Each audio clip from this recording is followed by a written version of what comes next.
This week on Most Craved. Are supernatural horror movies dead or undead?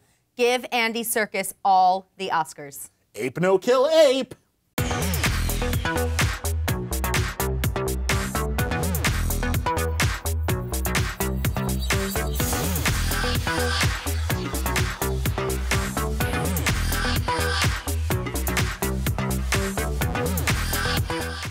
Hey everybody, William Bibbiani from Crave Online. Jenna Bush from Geek Nation. I'm Whitney Seibold from Nerdist.com. And we're here to talk about some movie stuff. Last weekend, people seemed disappointed that Deliver Us from Evil didn't rock the 4th of July box office. Ryan Turek wrote a great editorial at Shock Till You Drop about whether or not audiences are souring on supernatural horror. They've been underperforming this year so far. What do you guys think? Well, you know what? I don't know that people are soured on that. I honestly think it's the advertising. I think people are kind of tired of the same commercial and waiting for like the same, oh, it's a low budget horror movie and it's going to have a twist ending. Also that it's based on a true story. How many times have we seen that in like the last 4 horror movies? And I felt like, especially for something like Deliver Us from Evil, which is something bigger, it's about a cop who encounters the supernatural while being a cop. It's like, we know that like New York isn't going to get invaded by ghosts because it's based on a true story. We probably would have heard about that on the news. I'm thinking. But the thing is, and I think you're right, I think it is a lot of it how you're being sold, because a lot of the films that are underperforming, films like, we want to talk about underperforming as well, but a lot of films like Oculus or The Quiet Ones or Deliver Us from Evil, which are varying degrees of okay.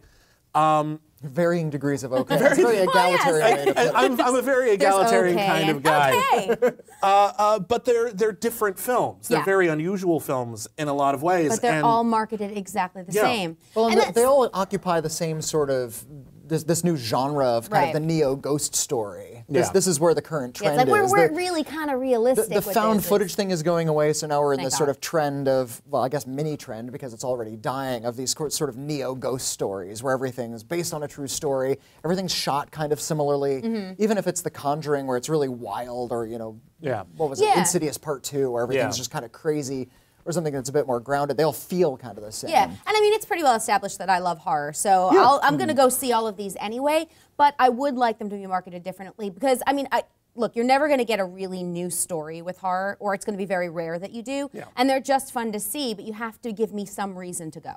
Well, I think there's also an issue of, I think our standards for a successful horror film have exploded lately, because The Conjuring did so well, because the Paranormal Activity movies did so well, even though they cost nothing. Yeah. And I feel like, you know, if a horror movie that costs like less than $10 million to produce doesn't break $100 million, that doesn't make it a failure. Yeah. Like Oculus did okay. What did it make, like $40 million so far, something like that? That was a cheap movie. Yeah. That's a success for that kind of movie. Yeah, and although when you bring something out like this on 4th of July weekend, you usually, like, those are the numbers you're looking for. You're looking for holiday weekend numbers. Right. So I don't think you should really judge it by those standards. Last year when The Conjuring came out, it was seen as counter-programming. It was like, let's see how The Conjuring does. Even if it does just okay, we'll make money. And then it ended up being really successful, partially because it's a good movie, really good word of mouth, and partially just because it looked good. Like, it looked cool from all the trailers. Do you think it was just the quality of this one? Does it just stink as a movie? Well, I think this one, I feel like Deliver Us from Evil, by making it a cop movie and putting it on 4th of July weekend, it implies that it's bigger than it is. It implies that it's an action horror movie in some way, when in actuality, it's not what it was. And I didn't dislike the movie, but I thought it was just sort of middle of the road. I thought it was 6 of one, half a dozen of the other, neither as good as it could be. All right. And yeah, I just think it didn't stand out enough. It didn't capture people emotionally by saying, these people are like you. What if you had an evil doll in your house? How creepy Who doesn't would have an that evil be? doll in their house? Right? It had the owl. I think something like The Conjuring was a little more just visually striking, so it was an easier sell. Yeah, I totally They had, you know, agree like with the Victorian dresses and the rooms full of knickknacks. This one looks like movie. any other cop thriller movie. Yeah. Yeah, yeah. I mean, again, the only real striking image is that owl. The owl scared the crap out of us. It's there on that screen behind He's awesome. We saw this trailer in front of The Quiet Ones, and we were just like, oh God, that owl's going to do something. That owl's going to do something. Oh, the owl did something! It would scare the crap out of us. And that was the scariest part of the movie, and they ruined it in the trailer. It was too bad. Yeah, we could do a whole show on what they ruined in trailers. Well, here's the thing. People say this all the time. Is horror dead? Is this horror subgenre Horror's dying? never going to die. But I do think there's something to be said for, Hollywood thinks it's math. You know, audiences like supernatural horror movies, so let's put out a ton of those. And then people get tired of them because horror is based on the unexpected. What's next? Like, what haven't we done yet? What do you think is the next trend going to be? Mummies? Mummies. Mummies. Yes, let's go with mummies. Let's start that as a hashtag. Let's trace the trend. In the 70s, it was satanic thrillers. Yes. In the 80s, it was teen slashers. Yeah. Late 90s, it became sort of that self-aware kind of slasher thing. Bride of Chucky, Scream, etc. Yeah, 2000 it became torture porn and also J-horror. Those were sort of hand in hand. And then we had found footage and sort of this neo-ghost story. It bled into the supernatural, whether or not it was. I think it may go back to sort of classic horror. Like classic horror, like classic movie like monsters and new takes on them. That's what I'm hoping for anyway. Yeah.